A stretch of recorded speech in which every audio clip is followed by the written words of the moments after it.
হয়ে এসেছে বৃষ্টি, পিছিয়ে গেল টস, পাকিস্তানের বিপক্ষে প্রথম টেস্ট জিতেছে বাংলাদেশ। বাংলাদেশের সামনে হাতছানি দিয়ে ডাকছে সিরিজ জয়। এখন তাদের উদযাপন আরও বড় করার লক্ষ্য। দ্বিতীয় টেস্টেও শুরুতে অবশ্য বাধা হয়ে এসেছে বৃষ্টি। রাওয়ালপিন্ডিতে 2 ম্যাচ টেস্ট সিরিজের শেষটিতে শুক্রবার মুখোমুখি হওয়ার কথা বাংলাদেশ ও পাকিস্তানের। এই ম্যাচের টস হচ্ছে দেরিতে। বাংলাদেশ সময় সকাল 10:30টায় টস হওয়ার কথা থাকলেও বৃষ্টির কারণে সম্ভব হয়নি।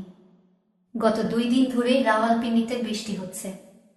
সকালে বৃষ্টি থামার পর পর্যবেক্ষণেও যাওয়ার কথা ছিল আম্পায়ারদের, কিন্তু এর আগেই বৃষ্টি শুরু হয়। টসের সময় অবধিও সেটি চলছিল বলে জানিয়েছে ইএসপিএন ক্রিকইনফো।